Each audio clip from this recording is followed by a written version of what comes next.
post-secondary education. The President's budget request contains investments to continue this important work, including investments in the cornerstone of our financial aid system, the Pell Grant program. I look forward to working with you to protect and sustain the Pell Grant program so it can continue to provide this critical assistance to millions of students around this country. I am pleased the budget request supports student parents and activities to help students complete a post-secondary education to further their careers. A growing number of post-secondary students are non-traditional students, and our colleges need to adapt to help ensure that they can succeed. The President's budget request for the Child Care Access Means Parents in Schools program would help parents from low-income backgrounds afford child care so that they can attend post-secondary education. Additional proposed investments in the Post-Secondary Student Success Program would support evidence-based activities to improve post-secondary persistence and completion rates, particularly among non-traditional students. The budget also rightly invests in our nation's HBCUs, minority-serving institutions, and tribal colleges. I have seen firsthand the important educational opportunities tribal colleges provide to Native students and in Wisconsin, and know how important it is that we continue to invest in tribal colleges, HBCUs, and MSIs, including vitally their research infrastructure. This budget also proposes additional investments for administering federal student financial aid programs. This year, a very challenging rollout of the new simplified FAFSA has upended the financial aid application process around the country, leading to much uncertainty for students and their families. I am deeply concerned about low FAFSA completion rates, particularly given the promise of FAFSA simplification to make it easier for students to apply and ultimately help more students pursue post-secondary education. I know you and your staff are working hard to fix these issues, but I cannot emphasize enough how important it is that we get this right. Accessing this aid can mean the difference between someone being able to go to college or not. I'm committed to working with you to correct any ongoing issues and improve completion rates of the FAFSA this year. At the same time, we also need to be working to ensure that next year's FAFSA is available on time this fall and rolled out smoothly to students and their families. Mr. Secretary, because not every student will choose a four-year pathway, I know you share my interest and passion in career and technical education and the important role that high-quality CTE can play in preparing students for both college and for careers. The budget's proposed increase in CTE would help states, school districts, and colleges improve the quality of CTE programs and better ensure CTE programs educate students for jobs of the future. Mr. Secretary, I'm also pleased to see that this budget continues support for important investments in key federal elementary and secondary education programs, building on the increases we've been able to provide in recent years. The budget doubles down on our commitment to Title I-A programs to provide additional funding to schools serving students from low-income families.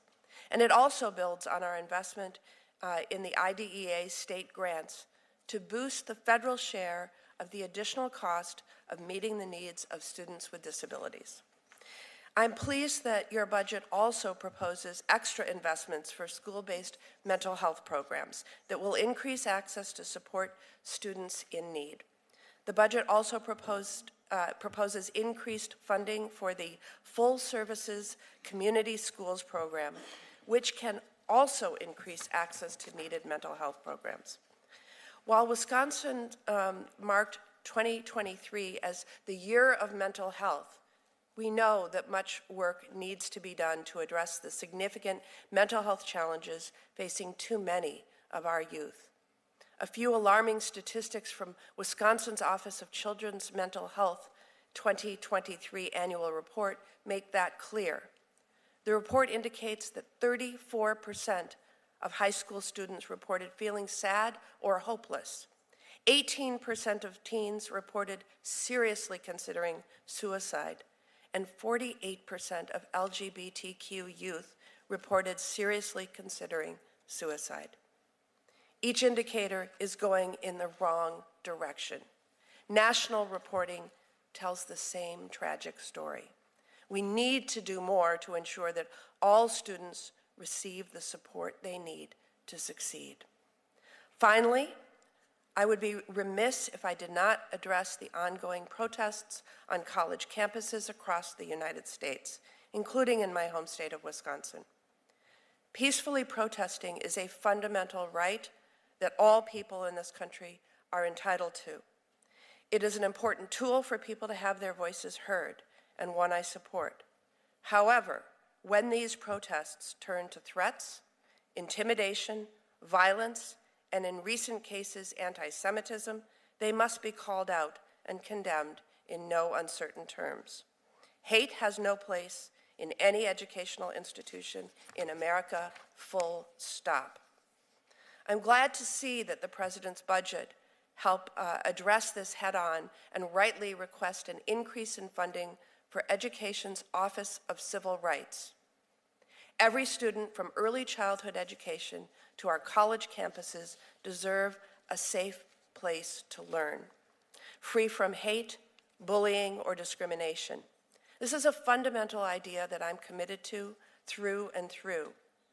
A key tool in helping make that a reality for educational institutions receiving federal assistance is the Office of Civil Rights.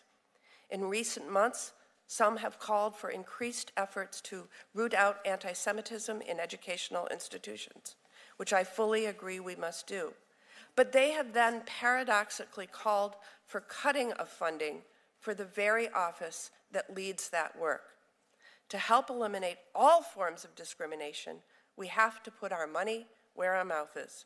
We need to provide OCR, the Office for Civil Rights, with the additional resources it needs to get the job done. In a moment, I will turn it over to Ranking Member Capito for her opening remarks. Following Senator Capito's opening statement, we will hear from you, Secretary Cardona, and after that, senators will each have 5 minutes for rounds of questions. I will now turn it over to Ranking Member Senator Capito. Thank you, Chair Baldwin, and thank you, Secretary Cardona, for coming and being with us today to discuss the department's budget for 2025.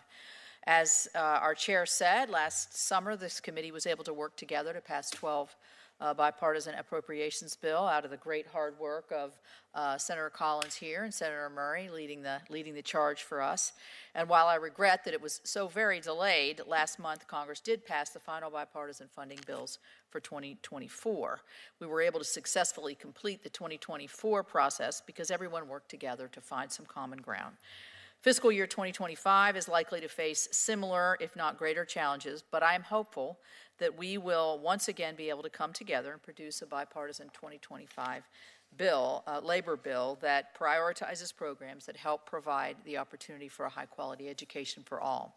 While the budget proposes to continue spending money on programs and activities that we simply can't afford, I appreciate the somewhat tempered approach this year compared to the previous budgets. The Fiscal Responsibility Act continues to be the law of the land and will govern what is possible for moving forward. Just like last year, we're going to have to make some tough choices. So I am concerned that this budget attempts to go around the FRA, or the Fiscal Responsibility Act, by proposing $140 billion in new mandatory spending for programs that this country simply can't afford and that the Congress has consistently rejected. Expensive new federal programs like free college are ill-advised and unlikely to be considered. Pandemic-era spending is over, and we need to get down to business. The challenges facing K through 12, and I don't need to, as a former educator, or a lifelong educator, I should say, facing K through 12 education are downright alarming for the current generation of our students. We are facing a crisis of chronic absenteeism and failing test scores or falling test scores in this country. The number of kids counted as chronically absent Missing at least 10% of school days each year is double what it was before the pandemic. In West Virginia, my home state, 28% of the children in school missed more than 18 days of school last school year. That's almost a month of school. This isn't okay. And when kids don't go to school, they don't learn, they don't thrive, and they don't grow.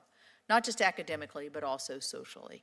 I know you share this concern, and I hope that your department will continue working to give states and districts the support they need to help get kids back into the classroom. Federal education spending should support states and policies that afford the greatest opportunity for kids to learn and achieve academically. Formula grant funding like Title I, IDEA, career and technical education grants put education decisions as close to the local schools as we can, to the teachers, the parents, and also provide the crucial flexibility that local communities need to best meet the needs of their students. So I'm pleased that the budget priorities does that with these essential programs. However, your budget also proposes to slash other funding intending to help public school students succeed. For instance, the charter school program. Senator Cardona, this is your fourth year in front of the committee, so it shouldn't come to you as a surprise to you that a cut to charter school spending does not go over well in a bipartisan environment. This $40 million cut is based on false claims of declining demand for the program, when really the department's own actions are to blame. The department's imposition of burdensome new program rules and failure to adequately staff the program office are the real reasons for any challenge in this program. When enrollment in traditional public schools declined following the pandemic, charter school enrollment increased. I think that's a pretty clear indication of increased demand. The budget also includes a $600 million, or almost 30% increase in funding for the Office of Federal Student Aid. Yet, the Office of Federal Student Aid already receives more than $2 billion a year, and it's not clear what the American students are getting and people are getting for their investment. And I am particularly concerned by the disastrous rollout of the new FAFSA for 2025 school year. You know, I don't normally come before folks who are doing the best they can do in the jobs they're in, but this has just got me totally undone, because it's got everybody in my state and across the nation just appalled at how this could be handled so ineptly. Congress passed the FAFSA Simplification Act to simplify, and the chairwoman said this, and improve the process of applying for federal student aid in December of 2020, more than 3 years ago. Yet this administration's implementation of the law has not made things better for students or administrators. It is not an understatement to say this has been an unmitigated disaster caused by an inexcusable failure of leadership. Implementation of this bipartisan congressional priority should have been a top priority for the Biden administration. It took us a long time to pass that Simplification Act. We could get Lamar Alexander up here to tell us how long. The deadline to update the FAFSA should have come as no surprise. In fact, Congress even gave the administration an extra year to complete it. But instead of prioritizing this important work, the political leadership at the Department of Ed chose to spend time, resources, and personnel to advance the administration's priorities around canceling student debt. To me, that is indefensible. I've spoken with so many West Virginians this past several months who are angry about the department's misplaced priorities and feel discouraged about their future because of the bungled FAFSA implementation. FAFSA completions are down 36% nationally compared to this time last year. In my home state of West Virginia, the number of high school students that have completed FAFSA is down almost 40% compared to this time last year. For non-traditional age students in West Virginia, students age 25 and up, FAFSA completion rates are down 35%. Maybe students put off post-ed education to work or to care for a family member. And now, because of this mess, they are having to delay their goal of furthering their education. Some students may never end up enrolling in post-secondary education because the hurdles to complete the FAFSA are just too high. And many of those who have managed to overcome the difficulties and submit their FAFSAs are still left in the dark about what financial aid they are eligible for in the fall. This is obviously a huge issue for students and their families, but it is a challenge for our colleges and universities. Because of the delays and challenges concerning the rollout of the new FAFSA, $482 million is hanging in the balance for students in West Virginia, severely jeopardizing college access and affordability for those students, and many of whom would be the first in their families to go to college. Tomorrow is May 1st, traditionally known as College Decision Day. In a typical year, high school graduates across America will be finalizing their decisions as to which college or university to attend.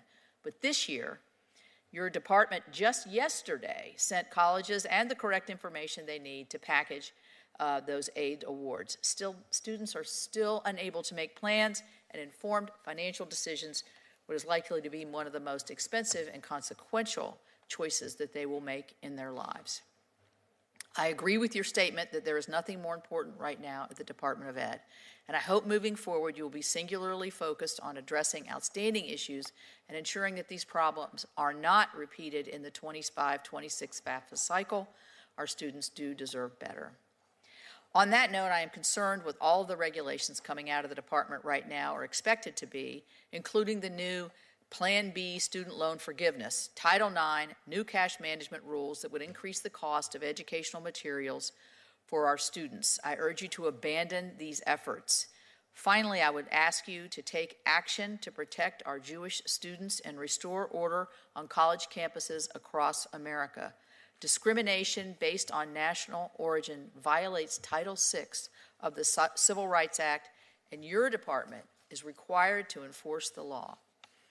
That no student should have to fear for their safety while attending school. Last week, 26 of my Republican colleagues and I sent you a letter on this topic, and I look forward to your response.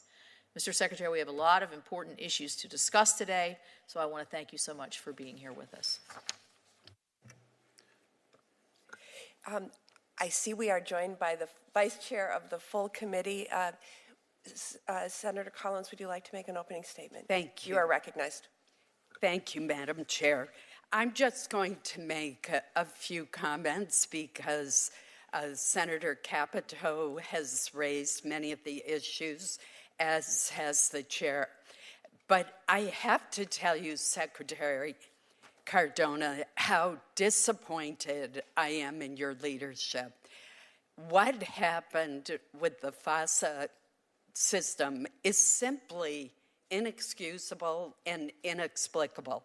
As our ranking member, Senator Capito, has said, the department had 3 years to implement the revisions and then another year to simplify the revisions to the federal financial aid application. And I have heard from countless families, students, financial aid counselors, and administrators who have expressed their extreme frustration with the system.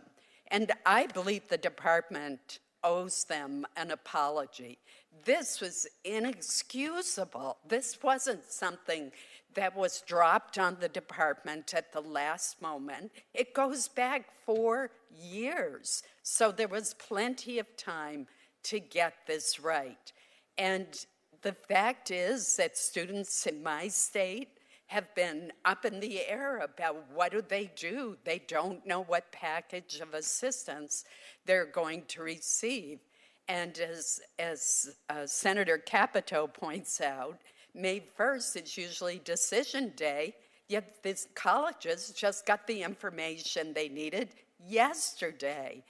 This is just inexcusable. I am also extremely concerned about the treatment of some Jewish students and faculty on far too many of our college campuses. As has been pointed out, under the civil rights law, the department has the authority to act on the complaints, and there are more than 100 investigations that have been filed since October 7th of last year. Every day we hear from Jewish students who tell me that they're frightened on campus. I just cannot believe the rise of anti-Semitism on our college campuses. That is not to say that people don't have the right to peacefully protest. They do, but that is not what is happening in far too many areas. I'm very concerned about the budget for rural education.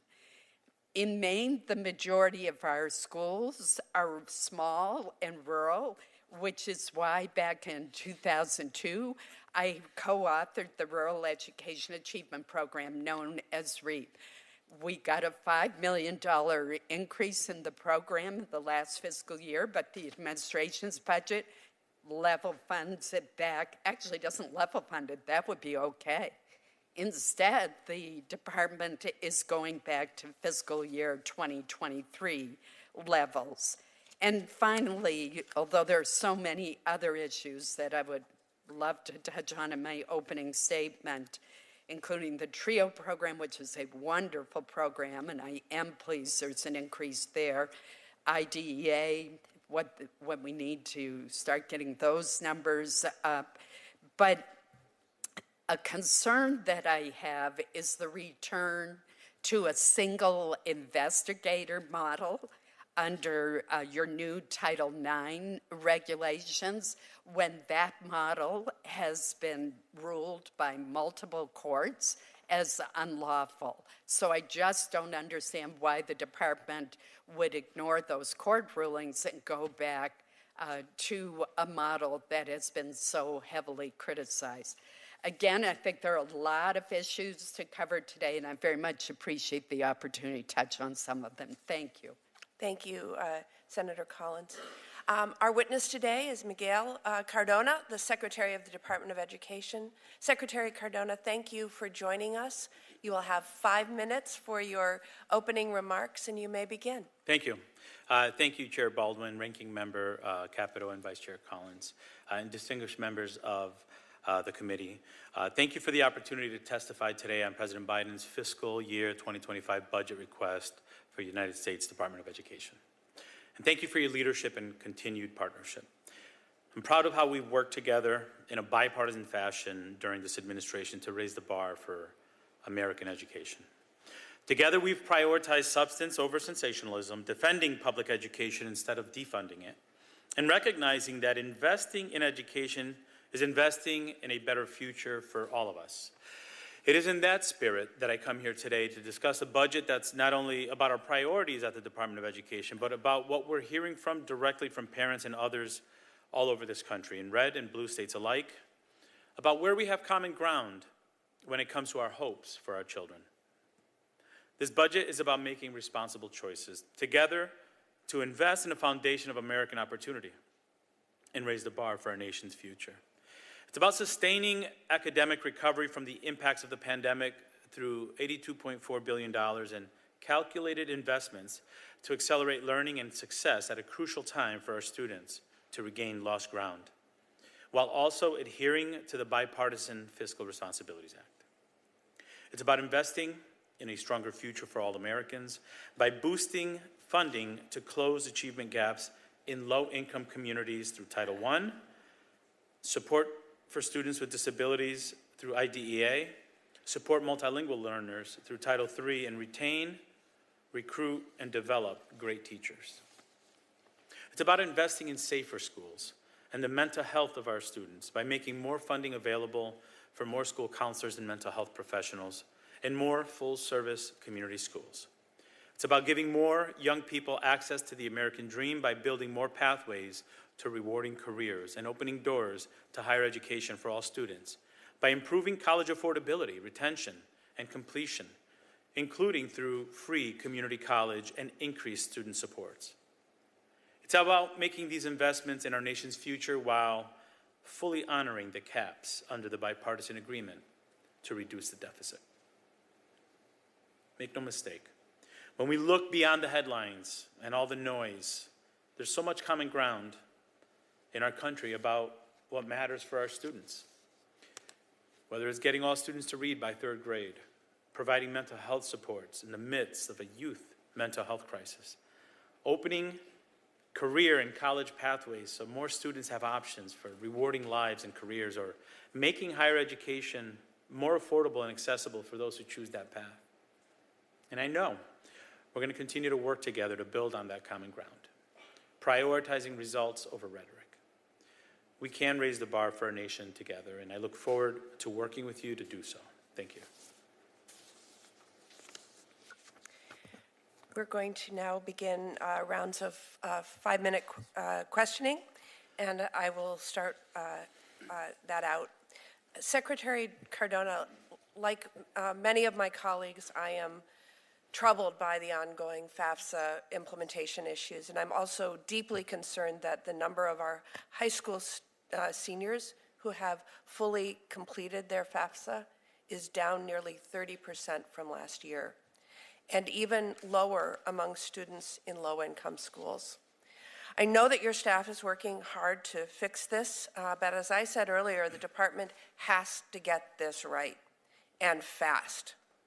Can you briefly describe what you and your staff are doing right now to get FAFSA back on track, including increasing completion rates this year so students don't lose access to financial aid? Yes, thank you, Senator. I can assure you that this issue is something that I take very seriously, very personally, and I acknowledge the frustration and challenges that families and schools are facing. 30 years ago, when I was ready to make decisions about higher education, I never felt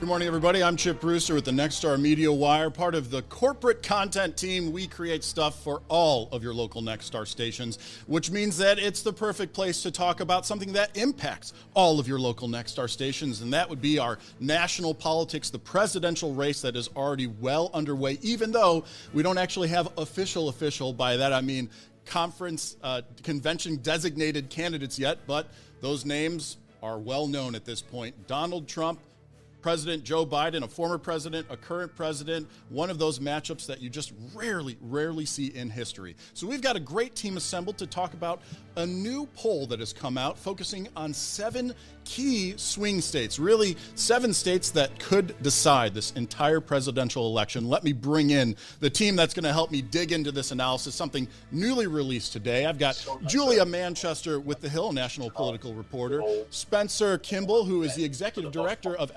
Emerson College Polling, so the guy in charge of the poll, Rick Albin with Wood TV in Michigan, one of those swing states, and then Dennis Owens out in Pennsylvania. So we will have both the national level and dig down to the local level. We're going to begin, though, with that national level and Julia Manchester. Julia, thanks so much for taking the time to join me out of what is already another busy political day. Any initial reactions to the poll that came out? Look, I don't think it was that surprising. We've seen former President Trump, make some headway in recent polling, but this should, be a major warning sign to the Biden campaign right now. Even though in many cases it was within the margin of error, we see Trump leading Biden in a number of. And let's go ahead and bring in the overarching poll that you're talking about, so that way people know, for those that haven't seen it, the 7 states all showing President Trump having a lead over Joe Biden, but to your point, within that margin of error, plus or minus 3%. Now, of course, that also means it could go the other way, that he could actually have a larger lead than that. And you're saying, though, that this is not a surprising result for this latest in swing state series of polls. I failed to do one thing. There we go. Go ahead. I'm sorry. I didn't have your audio in that spot.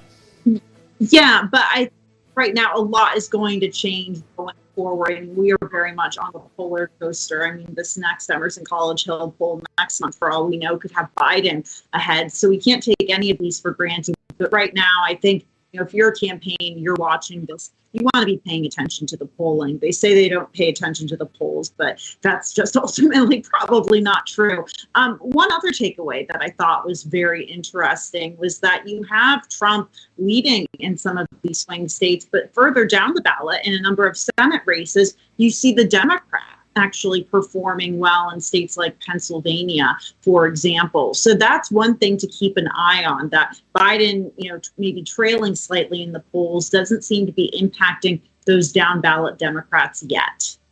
Is there a reason, just your takeaway in observing what has been happening in this particular race, that you feel it could swing back the other way, that there's still that many voters, or at least people that are spoken to with the polls, that could either have their feelings changed or maybe haven't been speaking out in a strong voice saying with certainty, hey, this is the person that I'm voting for? I think there's a number of factors at play. First of all, it's very early. We're still May. I mean, we're, roughly 180 days out. So we're getting closer. But at the same time, I think you're really going to see voters tune into the election, the majority of voters, after the conventions, or starting at the conventions. Then after, it will become much more real to them. And then there's just a number of other outside factors that are impacting these polls that could change. For example, the economy. I mean, the Biden administration has gotten some not so great news on inflation over the past few weeks. So that's probably not boding well for them. On top of that, we have this Israel-Gaza war that's continuing to rage on, and you have, the far left and, some parts of the Republican Party that aren't happy with Biden's handling of the war. So, there's a number of factors that could change and that could ultimately impact this poll. And it sounds to me like you're really taking the face value part of this poll, that it is a snapshot in time. It is during that time the poll was conducted, how people are feeling, and that people can change those feelings on a whim depending on what happens next at the country level. Do you think there are any other big events on the horizon that we know about, of course, which could have an influence on the way people are leaning in this next presidential election?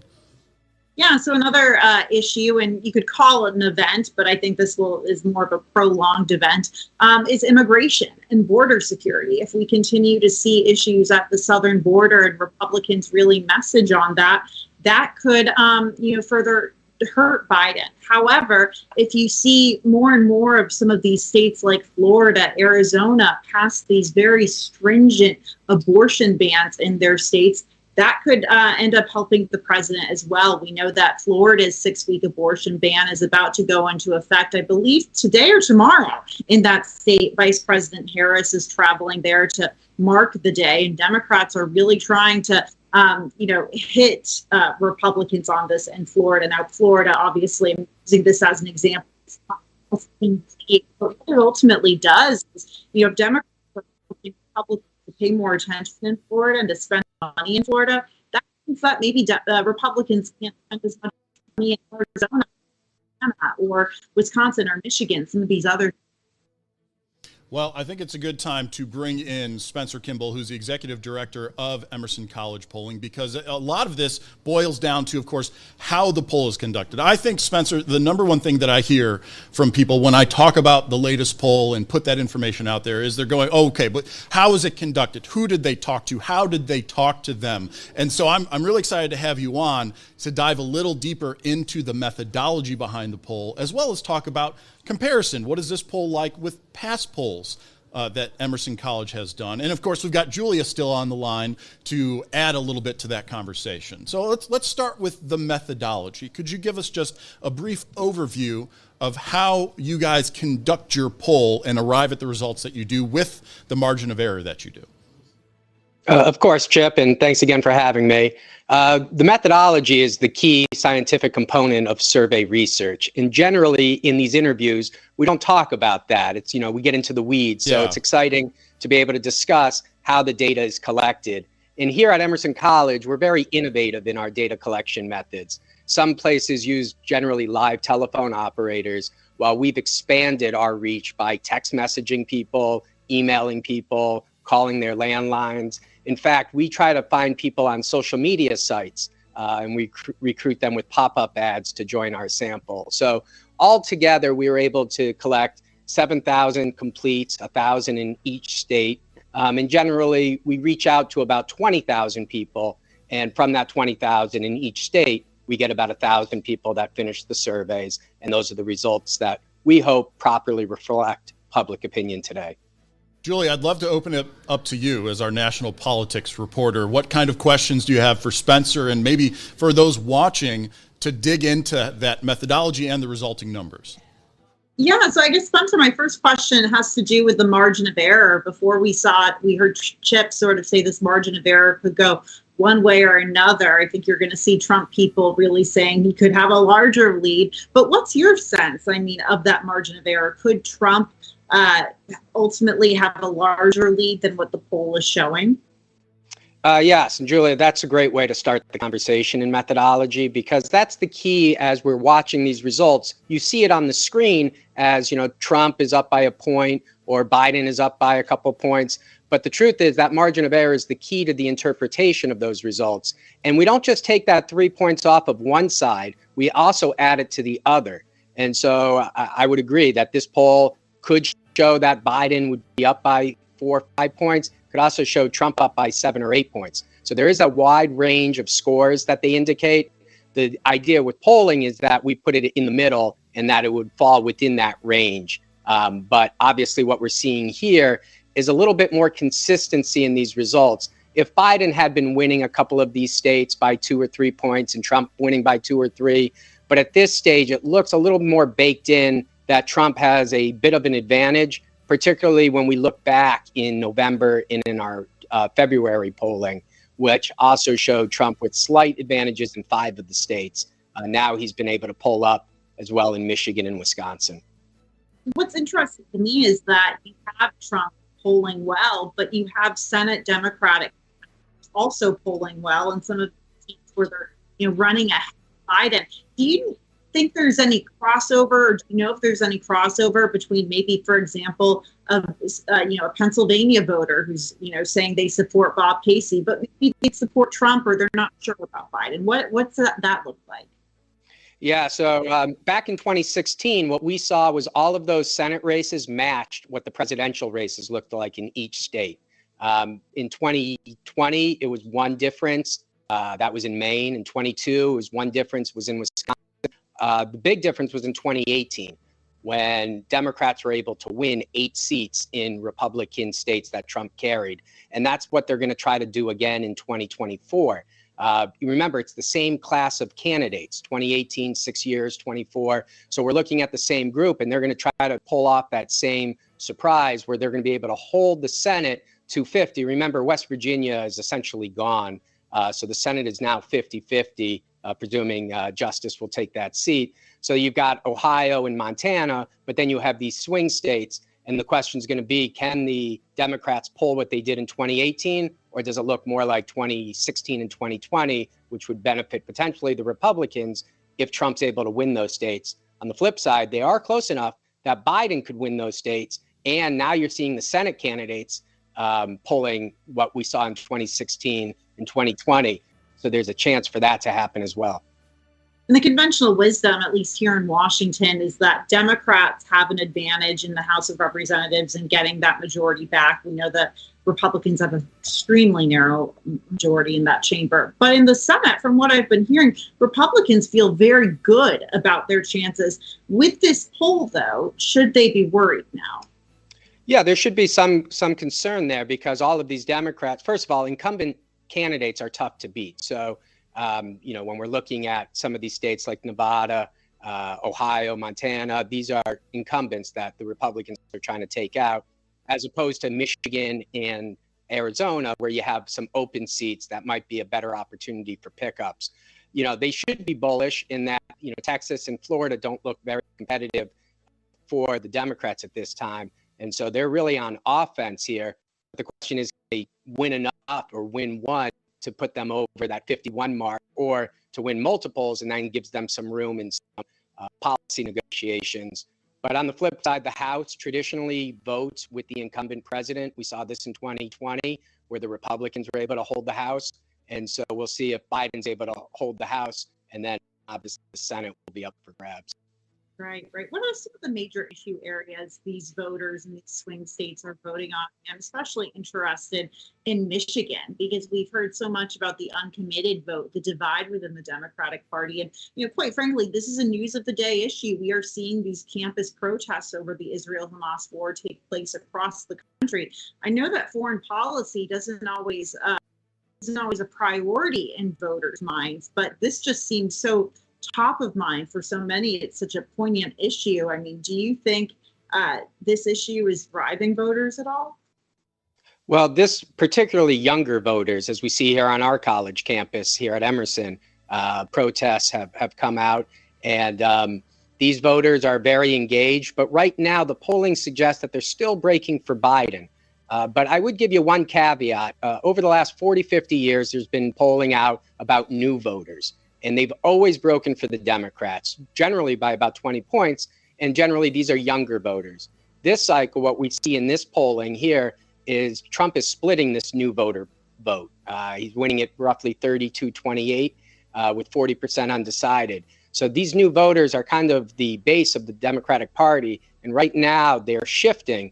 And if it holds, Biden will have some trouble. If he's able to shift these voters back into his camp, you might see a late surge in the fall. Right, right. And, some of the recent economic indicators we've seen have shown, slower economic growth, but also inflation seems to be pretty, persistent. It's not necessarily going away. It's gotten a little lower, but it's not going anywhere. Is that hurting Biden here? It is, again, with these younger voters. So for the last 15 years, we've been polling what's your top issue. And generally with younger voters, it's a cacophony of issues. It could be healthcare, it could be education, some economy. But now we're seeing 40% of these younger voters report the economy as their top issue. And that's a little bit different than what we've seen in the past. I wanted to jump in to actually ask both of you a question related to a little more news of the day as well. President Trump's first criminal trial resumed this morning, and part of this poll asked voters or potential voters, how would they vote if it would be any different if there was a conviction?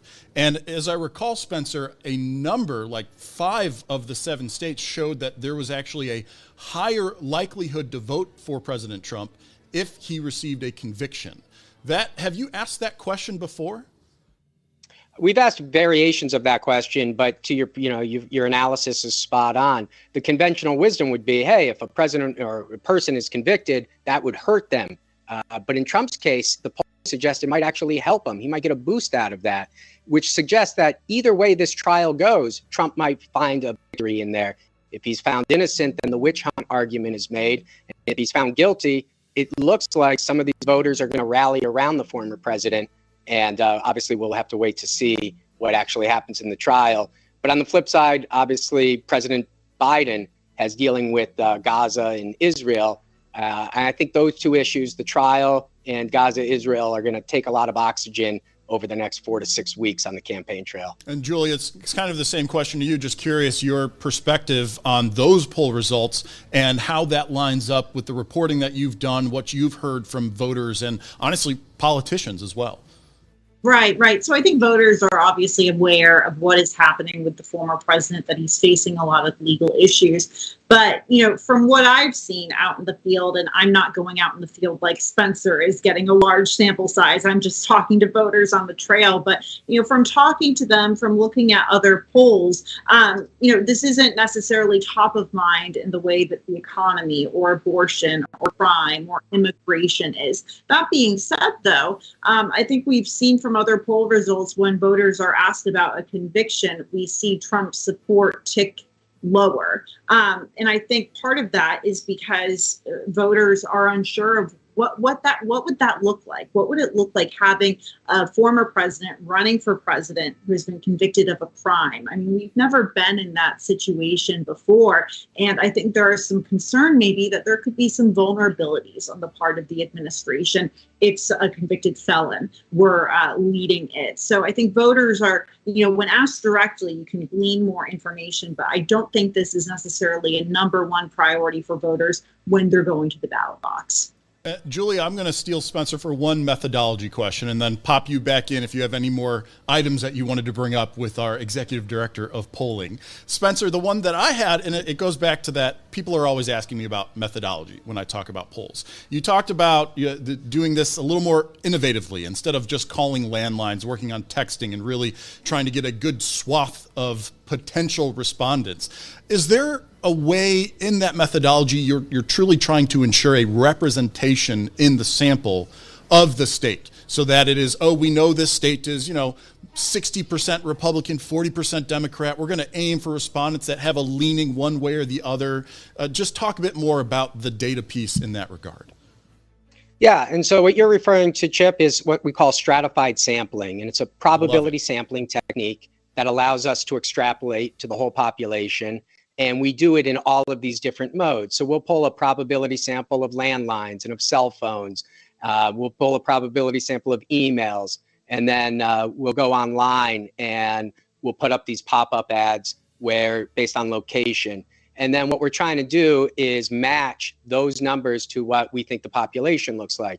In survey research, these are easy to do because it's a census, and the census tells us what percentage of the population is white, black, Asian, Hispanic, tells us the age groups. In an election, there's a turnout factor that we have to calculate.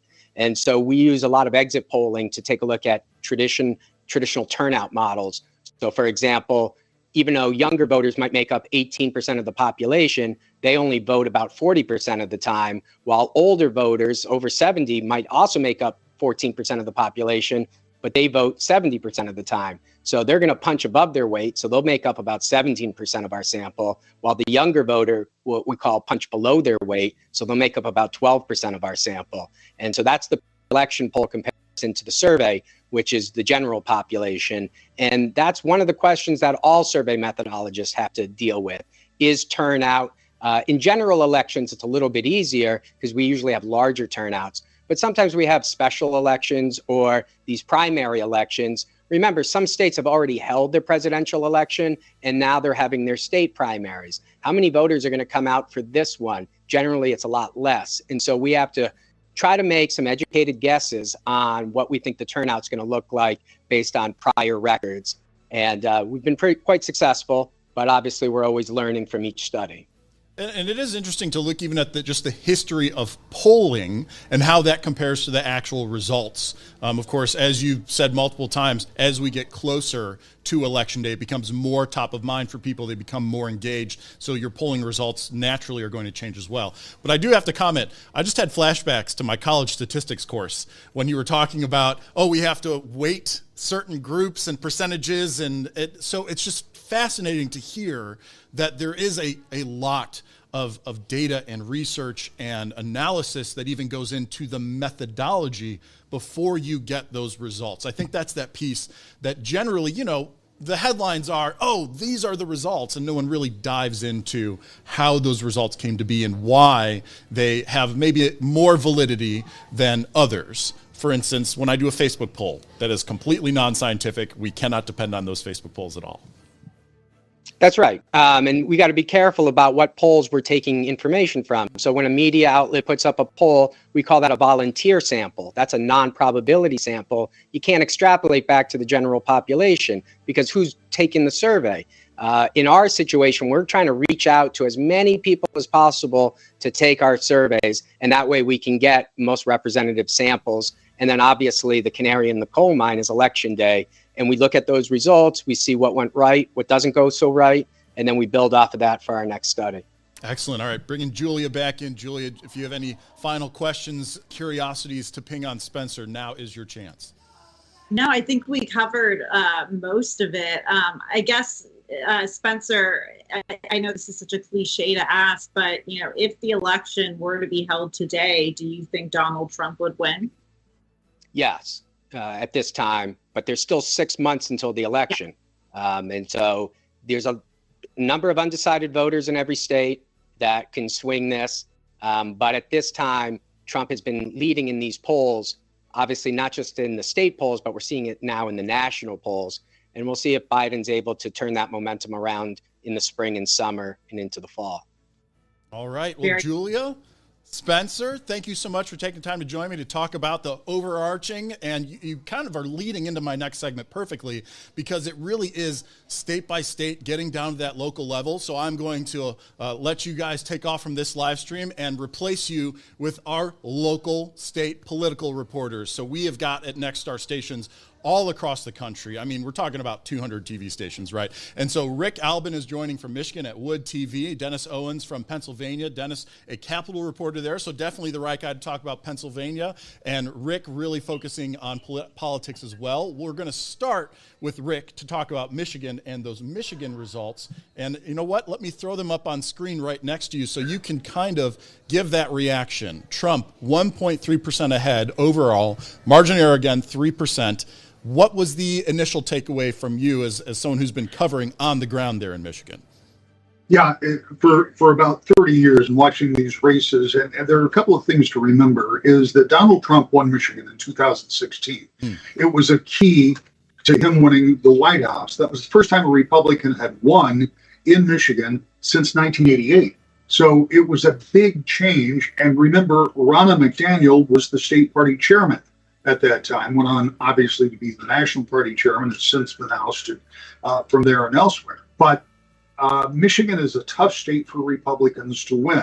And with the margin of error factored in, when you take that lead of 1.3%, we're in a statistical tie, as it looks like. Yeah. And it means that both of these candidates are going to have to focus on Michigan. And by the way, they are. Former President Donald Trump was here just a couple of weeks ago. And it wasn't one of those big rallies that we're used to seeing, but instead it was a much more intimate conversation. And he was here talking about immigration after the tragedy of a young woman being killed in West Michigan by a person who was back in this country after having been deported. So Trump is going to focus on Michigan very much, I think, like he did in 2016. President Biden has also been here and will continue to be here. But I think it's also important to remember that the Michigan Republican Party is really trying to come back after falling into real disarray. This has been a well-oiled political machine for years and has kind of fallen apart.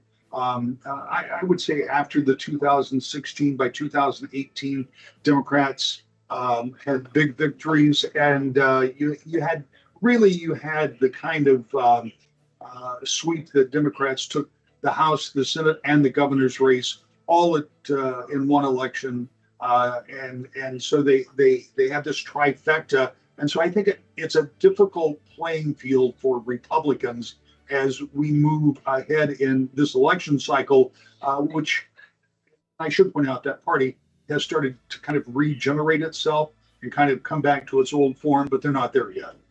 Do you think that they have to take different strategies as a Democrat and a Republican to try and sway voters? Like, are the bases for each party that different in Michigan, and are independents who are looking to give a vote to one party or another really narrowly focused on what will sway their vote?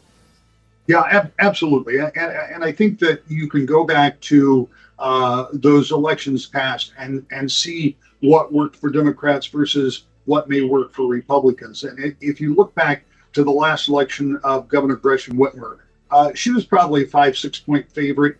Republicans, again, were not fielding well-known candidates and weren't terribly well financed. She should have been up 5, 6, maybe 7 points. She won by 11. And the reason she did is because abortion was literally on the ballot.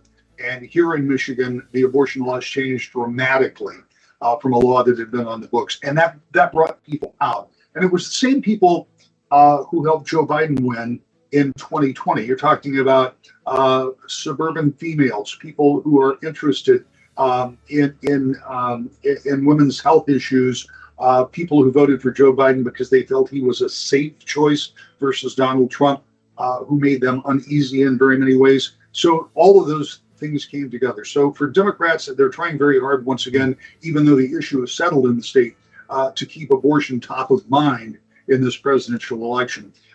For Republicans, it has to be the James Carville tune. It's about the economy, right? And so I think that they're going to talk very much about inflation, how much more it costs to live, because while the Biden administration accurately points out that inflation has lowered significantly from what it was, prices have not gone down. So the inflationary pressure continues, even though those inflation rates are going down to closer to what the Fed will think is acceptable. So I think that's where Republicans are going to try to fight this. I mean, you have the other issues, you have the border issues, and I think you have foreign policy issues that I don't think really drive presidential elections as much as domestic issues do. But there is, and one of your earlier guests pointed out, we did have that significant vote of, none other, if you will, no other. Right. Yes. Any Yeah. other candidate. Yeah.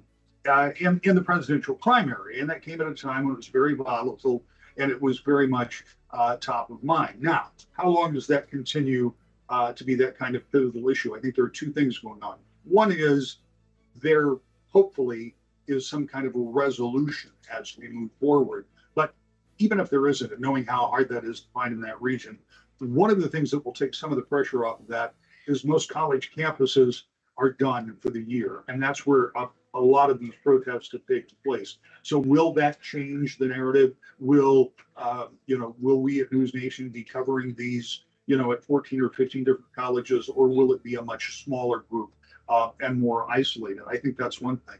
But I think the real issue that Republicans in Michigan are going to look at is going to be the economy and the president's approval ratings, where he is deeply underwater, not like what the results of the poll are here that talk about the head-to-head. But if I read it correctly, I think he's about 11 points, 11 and a half points underwater when it comes to his approval. And at the end of the day, you're going to have to find, for those independents, you're going to have to find a reason to vote for somebody. And that starts out with about 11 points behind of being the current president. Well, and what may be more telling at the state level, and so one more question for you for Michigan, and then I'll move over to Pennsylvania for anyone waiting for Pennsylvania, is that they also polled on the hypothetical Senate races across the country, which, as Spencer and Julia noted, many of those states, even though Trump had the overall lead, it was actually a Democrat that had the lead in the hypothetical Senate. Was that the same in Michigan? Yes, it is the same by a narrow margin. Remembering again that statewide races for Republicans have been challenging, even though they've done very well. They clearly have elected governors and they have elected majorities in the House and Senate here in the state, but they haven't elected a U.S. senator since 1994. So Democrats kind of go in with that kind of a background. Yeah. And I should point out that we don't know who the candidates are yet. Our primary isn't until August. And so there is a field of candidates that got smaller last week when one of what I think was one of the premier candidates that would have been in that field, former Congressman Peter Meyer, who you may remember was one of the handful of Republicans who voted to impeach Donald Trump, dropped out of that race, pulled his name back. But there are still four candidates out there. And the one that was on the poll was former Congressman Mike Rogers, former chairman of the Intelligence Committee and a former military and Secret Service. He is well known and well respected in the state. So that race really hasn't gotten started yet. We won't have that the primary until April.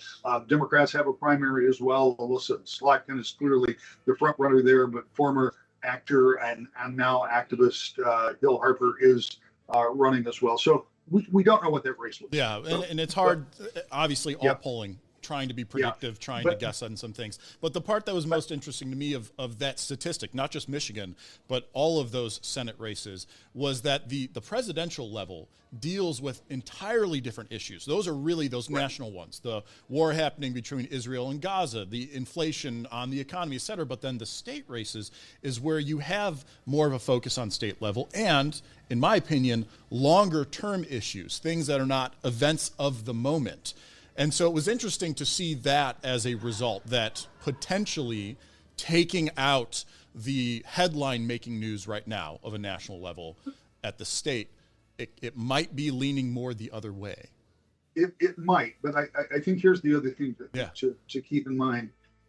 You can't look at this presidential race through the lens of past races prior to Donald Trump. because it's not about just Republicans and Democrats. There are Donald Trump voters. There are people who are dedicated to Donald Trump. That might not translate to a vote for a Republican senatorial candidate. They're going to vote for Donald Trump. And it's not about a party or an organized idea behind a Republican Party or a Republican platform. It's about Donald Trump. These are different elections than they were when you talked, about a Bush-Gore election, or when you go back even further. I think it's hard to separate that out, but you're what were normally typically reliable Republican voters are not necessarily the voters that are going to vote for Donald Trump. And those are the voters where you may have to count on to get to a senatorial win if you can do that.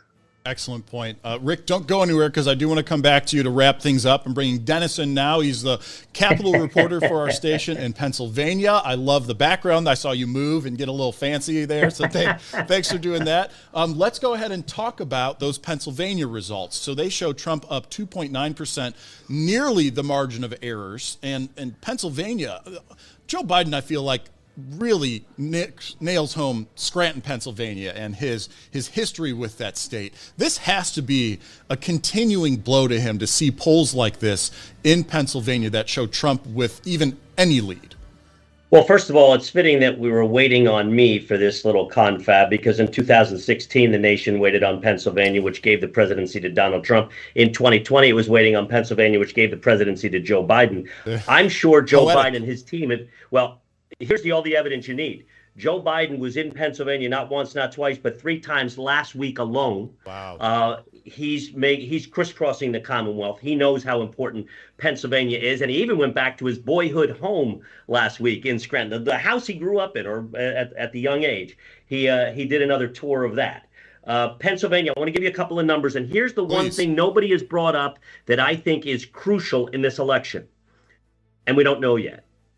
What is the third-party candidate situation? Yes. Because in 2016, Donald Trump got 48% and won. In 2020, Donald Trump got 48.3% and lost. What was the difference?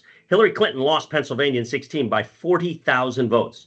Green Party candidate Jill Stein got 50,000 votes. Gary Johnson got 150,000 votes. So what is the third-party candidate landscape? I think that is a crucial thing as we head to this election in 2024.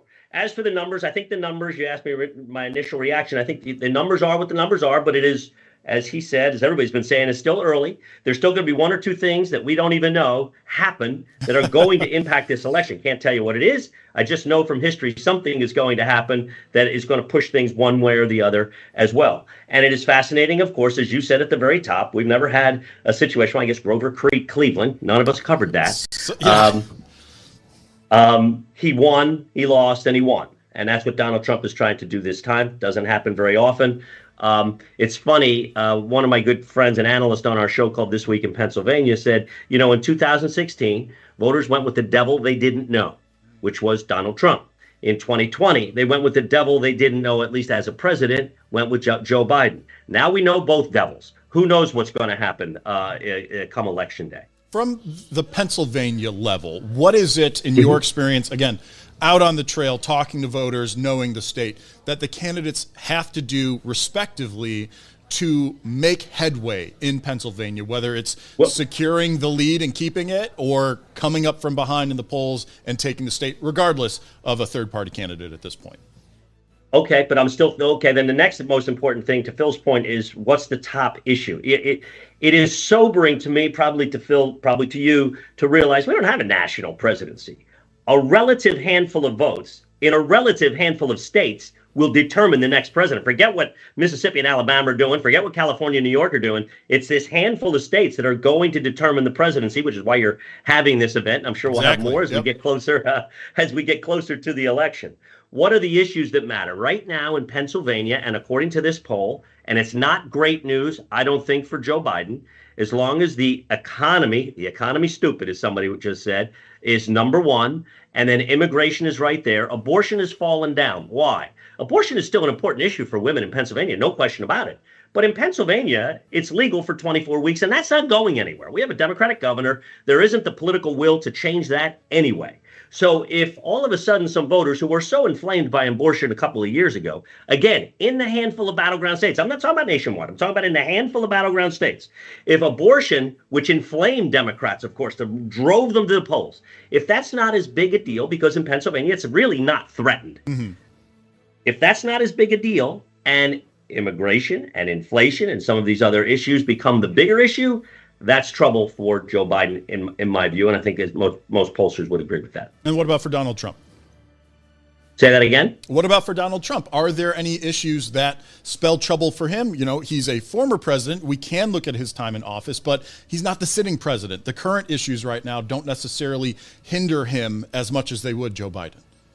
Well, Donald Trump is an amazing political figure, and as the pundits like to say, he has a high floor. He's not going to get less than 45 or 46% in Pennsylvania. As I just said, in the last two elections, he's gotten at least 48%.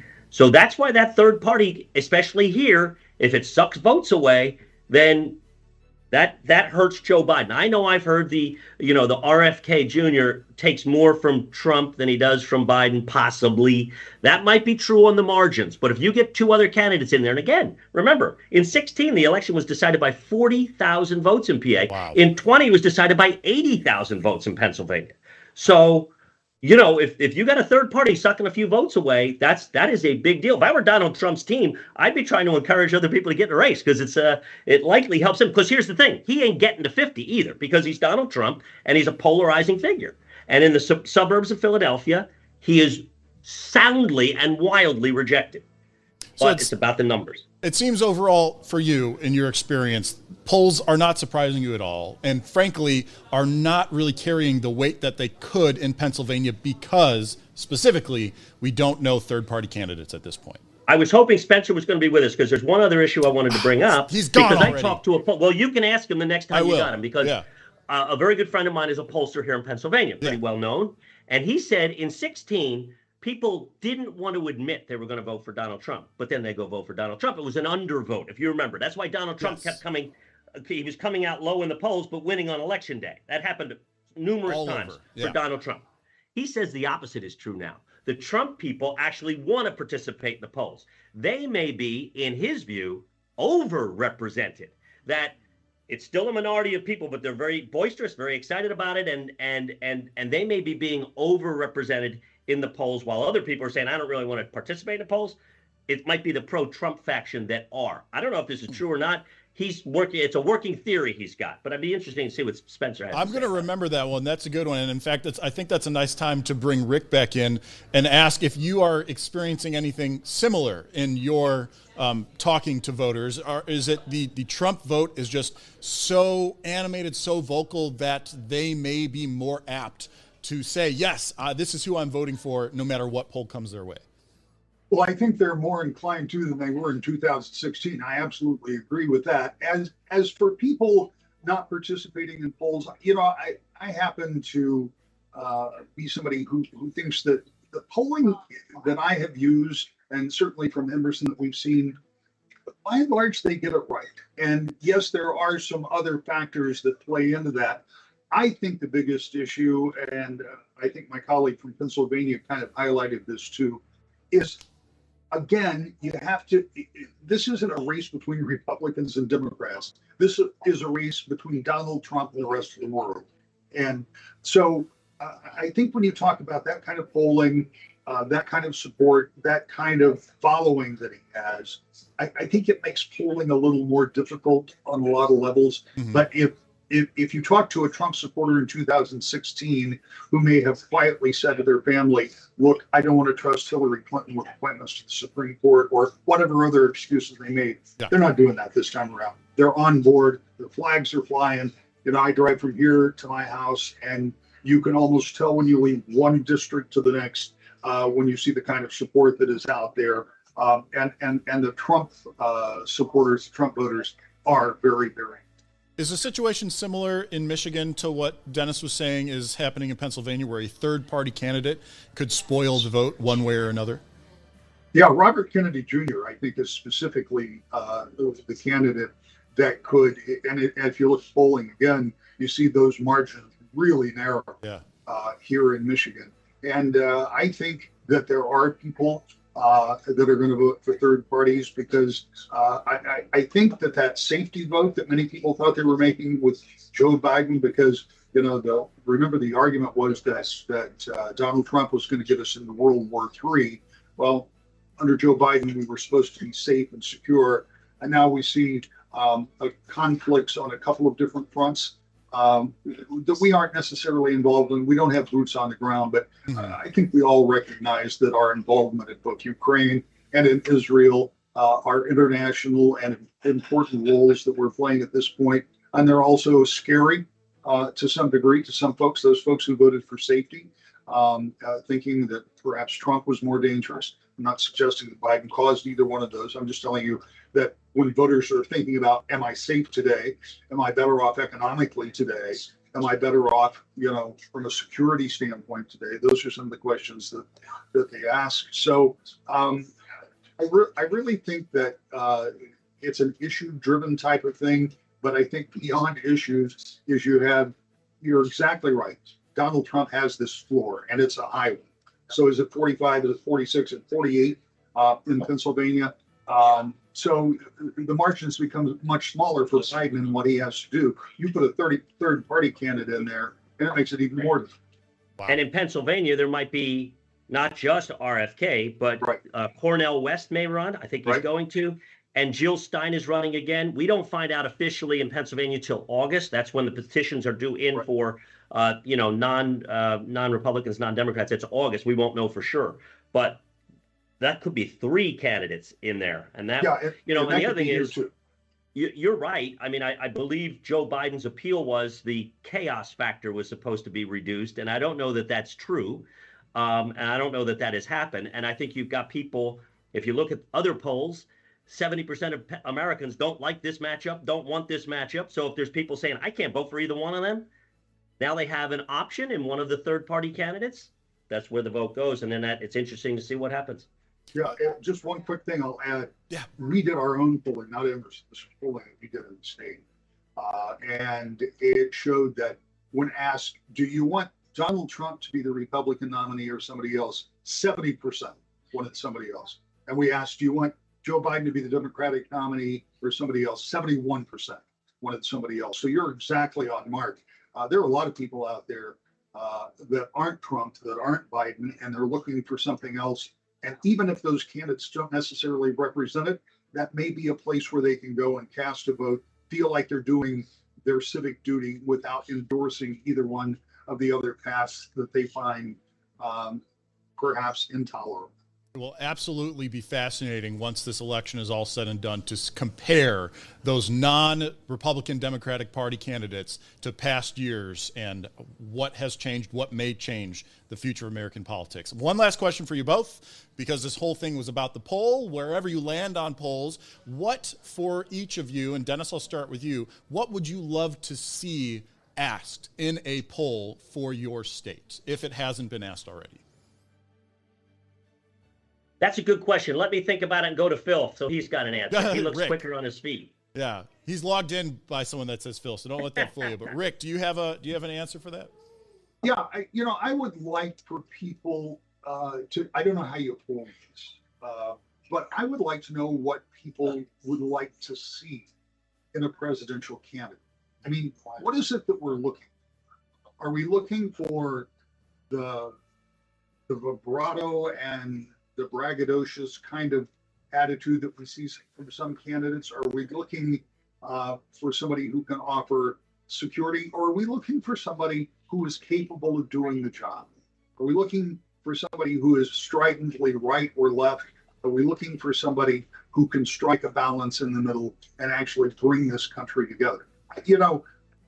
Obviously that's too wordy and you can't get all of that into a poll, but I'd really like to get a look at the sentiment of the American voter to find out what they really would like to have, because they've already told us what they don't want. Yeah. And that's the matchup they have now. So what do you want? What would you like to see?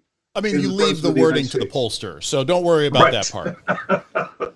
Okay. I don't think anybody's going to sit through that question. No worries. Let's see, Dennis, what have you got? Well, I mean, if not Trump or Biden, who would you like to see as, and that's obviously not I don't know if polls have the ability to let people Like a put names write-in? in without already having a name, and you have to let them vote on it. Yeah. But to Phil's point, I mean, Americans are restless right now. It's got to be very difficult to be an elected official. I mean, they're unhappy. It's funny. I know a number of years ago, one party won. I said, don't worry, they'll overreach. Everybody will be restless. And in a couple of years, they'll go the other direction. And that's exactly what has happened. And, so some of it is I've seen the problem, and the problem is us.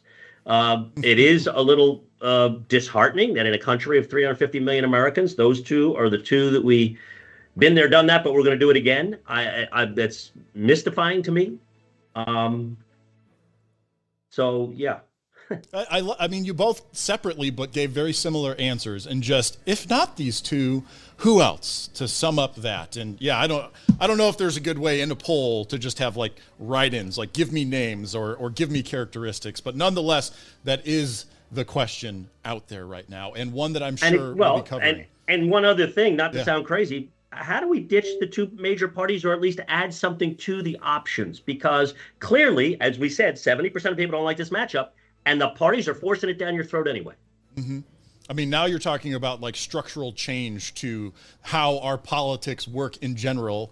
And we could spend an entire another live stream and get a whole other guests in here to talk about that and historical and whatnot, which maybe we'll do. That is a fascinating topic. But I got to wrap this one up. Rick, Dennis, thank you so much for joining me to talk about this latest poll results from Emerson College and The Hill. Did you want to say anything else, Dennis? It looked like you had one more comment. I was just going to say, Chip, thanks so much. Nice being with you. Of course. All right, well, that'll do it for us. Keep your eyes on your local Nexstar station website for further analysis of this latest poll, as well as future polls brought to us from The Hill and Emerson College. Until the next live stream, I'm Chip Brewster. Take care, everybody.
On the leadership side, as members of Congress, as leaders in communities, our jobs should be to lower the temperature of what we are seeing. We should not be doing anything to inflame these discussions. We should be respecting the right to protest while ensuring the safety of everyone on the campus. And so our responsibility, our charge, our mandate should be to do just that and to lower the temperature in the discussions. That's what I feel is most appropriate. Some of your colleagues haven't been lowering the temperature, some of their criticisms of these schools? Well, no, previously there was a question about Speaker Johnson going to the campus as well. I'm saying all of us as leaders have that responsibility to lower the temperature of what's going on and what we're seeing. Sure. You have the absolute right to free speech in America. You can protest, but the First Amendment does not give you the right to break windows, to vandalize buildings, to take over private buildings, and to make students who happen to be of Jewish descent feel unsafe. Those things are not protected by the First Amendment. And so the folks who are protesting need to understand that line. And when they cross that line, then universities have every right to take action against those students. Max? On the House floor, there's going to be a bill, a Lawler bill, that's part of Moskowitz too, expanding the definition of anti-Semitism to allow the Department of Education to go after some of these schools. Do you support this bill, and what are your thoughts on We had Ranking Member Nadler this morning speak on the bill, as well as Representative Kathy Manning. If Democrats were in control, her bill, that is, by the way, bipartisan and bicameral, that addresses anti-Semitism, would be our chosen vehicle.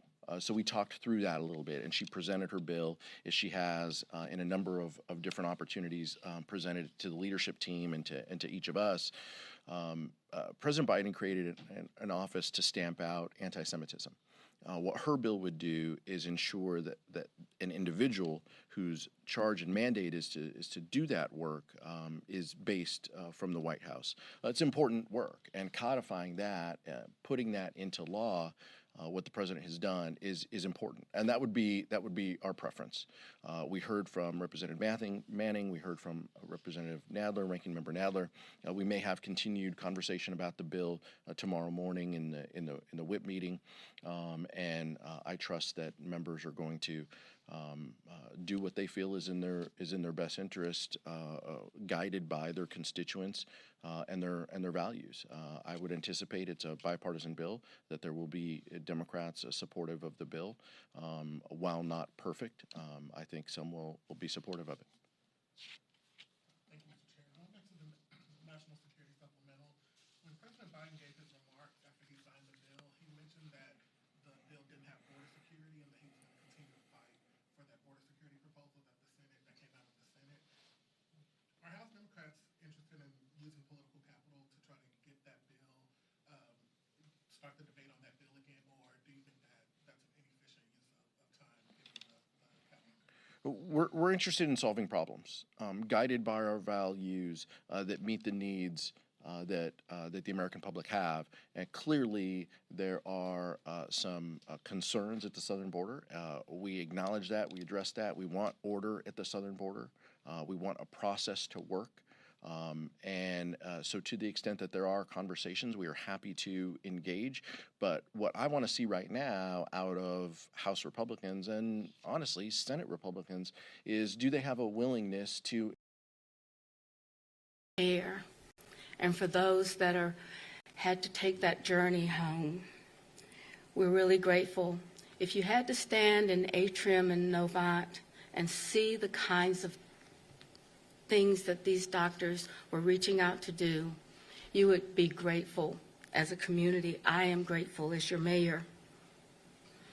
I want you to know that as we escorted Chief Officer Eiley out, that the healthcare individual stood beside the wall.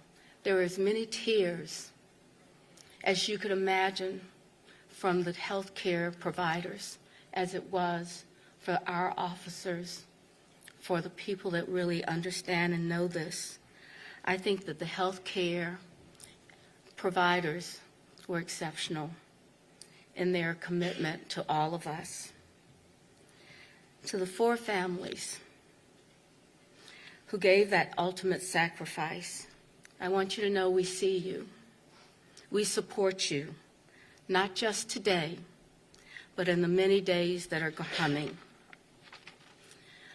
Officer Eiler, his wife Ashley, his darling son Andrew, today we say our prayers as we get through this difficult time. But we as a community have to remember that at some point we have to give this back to those families, and I hope that we will all support. I want you to know that the President Biden did contact me last night to be sure that he wanted us to know that he cares about the people in this community, especially those that are no longer with us. I want to thank the mayors across this country for the texts. I've seen flowers laid at the police department's front door. I've seen words spoken that bring to all of us a sense of peace. I know that this community will continue to believe in the good, and there'll be many ways to express what we care about, especially our police and law enforcement officers. But I ask every one of you individually let's just take a moment of silence right now and think about how we can believe in what's good, how we can believe and support those families that will need us so much in the future.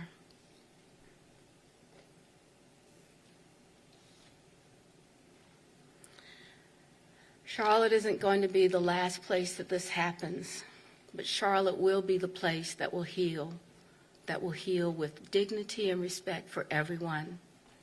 Thank you very much for this time to express what we believe in this community, our values, our hope, and our prayers. Thank you.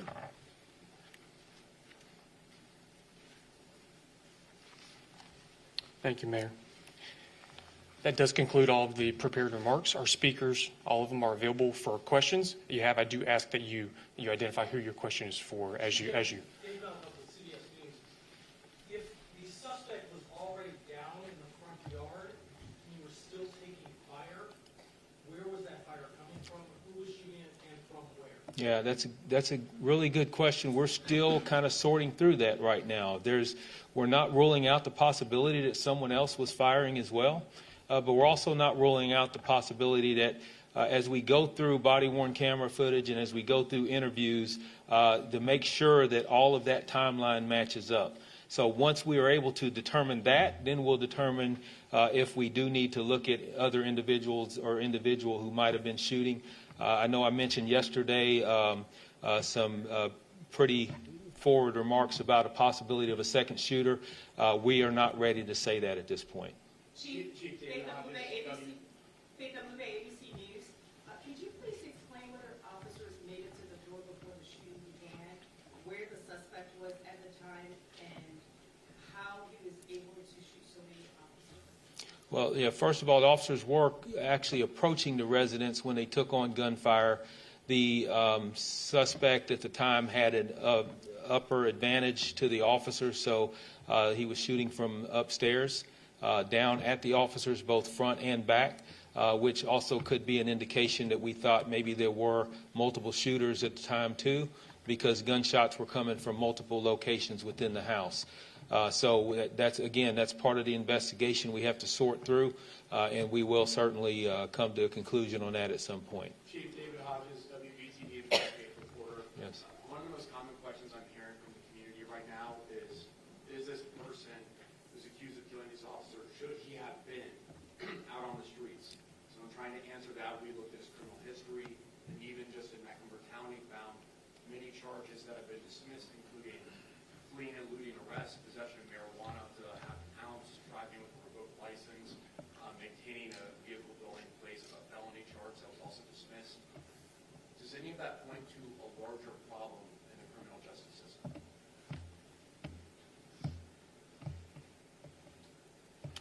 Well, let me say this.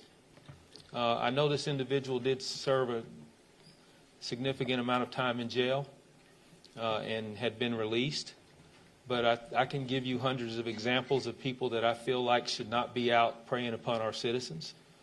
And I've been pretty vocal about that, particularly with juveniles. What I'll say is that our system is not completely where it needs to be, but we also have so many people involved. I really think we're overwhelmed. We're overwhelmed in the court system. Our district attorney is overwhelmed with the docket that we see within Charlotte, Mecklenburg. And I don't have an answer for that, but what I can tell you is that I am focused on holding people accountable for the crimes that they commit and making sure that accountability is appropriate. And whether that means incarceration, whether that means probation, or whether that means something as simple as a fine. But I firmly believe that we should be held accountable for crimes that we commit. Can you describe the relationship of those two females with the suspect? I'm not sure I want to release that right now, but that'll be coming out at some point. I know there was a relationship. They were in the house voluntarily, and one was an older female. I say older, but one was a juvenile 17-year-old, and the other one was a little older. So we'll get the relationship at some point, but not right now. Either two of them could still be arrested in relation to this incident? I won't rule out any possibility right now. They have not been charged with anything. They are cooperating with the investigation, but at this point, we're not charging them with any crime at this point. Chief, do any of the officers? Evan Labor, News Nation here. Quick question for you. You mentioned earlier about the gun that the suspect was using. You said that it was automatic. Did you mean fully automatic or semi-automatic? And then secondly, can you give us some context to how the task force approached the home? Did they go in as a tactical unit or with a tactical unit? And is that something that will be reviewed? Were they outgunned? Did they need to go in with more based on this person's criminal history? Well, first of all, it wasn't a fully automatic weapon that was used, and the officers the task force officers. I'll just say this: they are probably some of the best trained out there. The U.S. Marshals Service in Charlotte has a tremendous training facility, and they have access to train whenever they need to train, and they do train on their approach. So they are tactical in their approach. So I don't know specifically how they approached that residence. I do know that they were going in from the front, and that's about all I can tell you. Is that's when the gunshots rang out and started. So, if you want to, yes. I'm sorry. Before the next question, to also add to that, we provide significant training to all of our task force deputies and task force officers. And in fact, we have refined that training and developed it in 2011 based on another tragic year in which 10 deputy U.S. Marshals and task force officers were killed. So every task force officer, every deputy United States Marshal gets what we call high-risk fugitive apprehension training. But like any agency, we will always take a look, and we will review this incident to see what there's lessons learned, what can be done. We are always striving to find ways to reduce deadly encounters and save lives, so we will definitely take a look. Thank you. Chief, were any of the officers hit by friendly fire? What kind of reasons? Sir, let's go right. Yes. Daniel Pearson from the City News. Got to ask, with this investigation, how many additional homes were hit by gunfire, and how many additional homes did CMP and other law enforcement officers occupy as you were taking fire from this suspect? And how do you determine how to keep those families safe while you're actively engaging other suspects? Yeah, safety of the other surrounding areas and residents, particularly if you're dealing, say, with an apartment complex, that's one of the first and foremost things that we want to ensure is that everyone is safe, that all innocent parties are safe. So we do have evacuation plans that we can get people out. I do know that we did occupy a few residences while we were out on the scene. I can't tell you what that looked like right now. It's still very early. Again, it's as far as I know, I have not heard of any other residents that were hit with gunfire during this exchange. I'm not saying that that's the case, but that's not been relayed to me.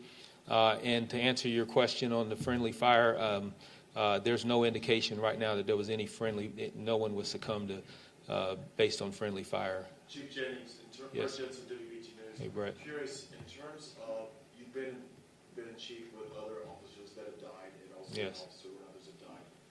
How is this one different from maybe the other ones that you've had to deal with? Probably the most difficult. All of them are difficult.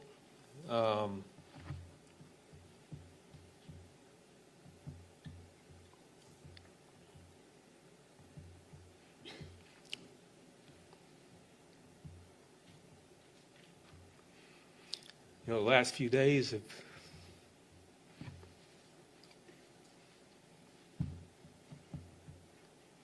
it's just been very tough.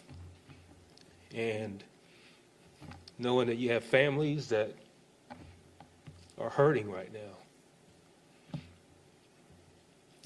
We'll get through it, though. Mary Ramsey with the Charlotte Observer. Chief, can you shed any more light on the timeline of yesterday's events? How soon after the task force arrived on scene that they began taking fire? How long did the shooting last? How long did it take for other law enforcement to arrive on the scene? Well, I can say that because we did have a sergeant on the scene that was part of the task force, that sergeant was able to immediately get on the radio and call for help. Our division officers quickly responded. As soon as they responded, they were met with gunfire. And they also recognized the need to rescue task force officers who were downed by the gunfire. And then as they were trying to do that rescue, we had 4 officers shot as a result. You're sitting here with a lot of courage and trying to be strong. What are you doing to help cope with this? Because clearly, in your 30 years, you've never seen anything like this, not only for you, but your whole staff, the other departments, all the way up to the U.S. Marshals. How are you going to plan? What are you doing in the next few moments to cope with this? Because clearly, this is really taking a toll on everybody. It is. Let me say too that, just as the mayor talked about the support she's heard from across the country and Canada, and same for me. I appreciate so many text messages and emails that obviously I'm not able to get back to all of them, but phone calls that have come in, that just the support with my peers in other major cities, police chiefs in Canada. I'm just overwhelmed by the support there. What you see behind me, the support, for all of these very important people to come in and stand beside me and our department and our city. And that just means so much, and that's what keeps us going. And that's what it's all about. That's what Charlotte is all about, and that's who we are. Chief. I'm sorry, I'm going to speak for the Marshal Service as well. Unfortunately, we've been through some of these critical incidents before, some of these tragedies. So the United States Marshal Service has a critical incident response team that we call CERT. They have been deployed because you're right. It is, while we're worrying about others,